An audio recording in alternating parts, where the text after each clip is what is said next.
This is Michael Orrell of MobileBurn.com, and today I have with me the LG VX9600 Versa, new device from LG for Verizon. It's somewhat like the Dare. It has a 480 by 240 pixel touchscreen and a simple slab form factor.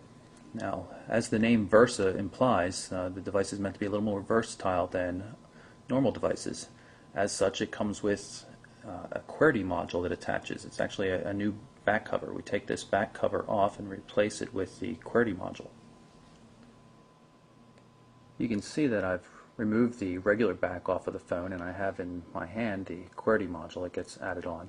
What we're going to do is, you can see the contacts right here match up with these contacts there.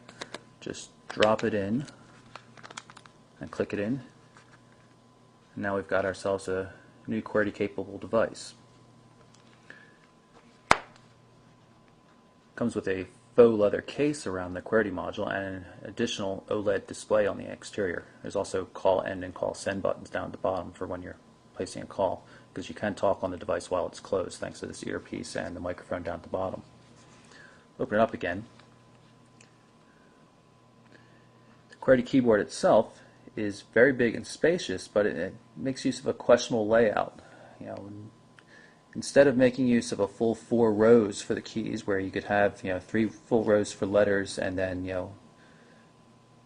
symbols and other things like that, periods and that kind of stuff down at the bottom.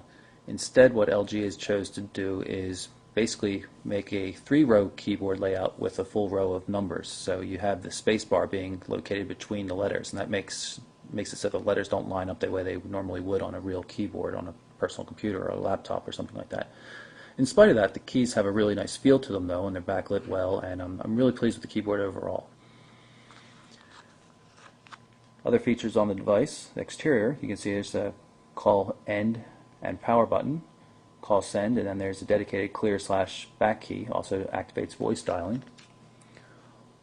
On the side, we've got the micro USB standard port, which is really nice for charging and data. And in fact, the charger that comes with the device is actually a standalone charger module with the USB cable that plugs into it. It's really nice. Volume controls here, camera shutter button. One gaff here is it's a 2.5mm headset port, so it's not a standard 3.5mm port, which you could use regular stereo headphones with. So you have to use some sort of adapter that's not included. It's a very poor decision on LG's part. Up top here we have a lock button, and obscured right inside here by the hinge is the micro SD slot. Putting the QWERTY module on the device definitely makes it thicker. The back's a little bit different, a little bit thicker, and the front pad definitely adds a bit of girth to it. But when it opens up and it's spring-loaded, it's really in a nice orientation. It's really a good angle to use, and the balance really isn't that bad. It stays open and closed, with a pretty nice spring to it. You can see it wants to stay open or stay closed, which is it's good design. I'm very pleased with the keyboard in general. And you can also see, of course, that the phone works in landscape or portrait modes while the keyboard's attached. When the keyboard's removed, it works only in portrait mode. The new Versa has a number of nice screen transition effects. You'll see if we press the lock button here, it brings up the lock screen. We can either press on the lock there or press the button again twice, and you see a nice scrolling, peeling, transition. Same kind of effects you get when you change the orientation of the device. And also, one of the things, you'll see these 4 little dots here. This implies that there are actually 4 home screens you can work with, and you can just swipe through them. You can see it's like a rotating block form factor. Right here is the media panel, so you can select songs, pictures, videos, bookmarks, whatever you want, and put them onto this home screen view. This one's for shortcuts for applications, things like that. This is all for contacts, so you just press on a contact and you can quickly send a message, place a call, or pull up the contact record for our buddy Albert Einstein here. Anywhere in the system you can hit the back arrow like this, but you can also use the clear button on the QWERTY keyboard as a back. And of course there's the hardware button up here as well, so there's a lot of options there. This particular home screen is only available when the keyboard module is attached. When you have the keyboard module off, there's only 3 home screens. This one just has a couple of shortcuts to some basic features like, email, IM, the browser, notepad. We're going to take a look at the camera on the Versa. We're going to activate it by holding down the shutter button for a second. See, the lens is up here in the upper right hand corner, so you have to be careful when you're holding it. Get a nice set of options here if you just tap on the screen. So you can easily change white balance or metering mode, face detection, or the resolution. You can see it's a 2 megapixel camera, so it goes up to 1600 by 1200.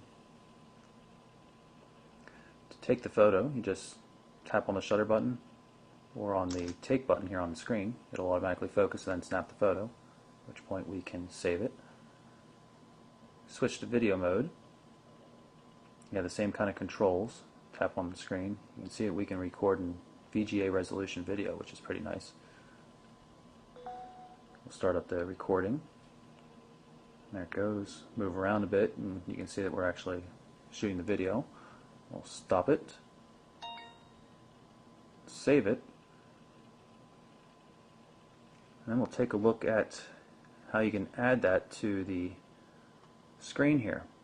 What we're going to do is we're going to press on this little gear down here in the corner, and it's going to allow us to add media. In this case, we're going to add a video, and we'll add this newest one.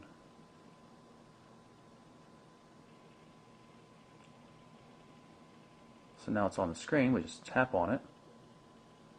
Oops, first of all we have to hit done.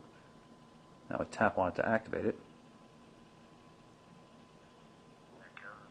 Around a bit, you can see that we're actually shooting the video. Stop it. And when you want to get rid of it, again, you hit the gear, and you just drag it over to the trash can and remove it from the media home screen. Again, click done. Nice system. The other tabs work the same way in terms of adding and removing.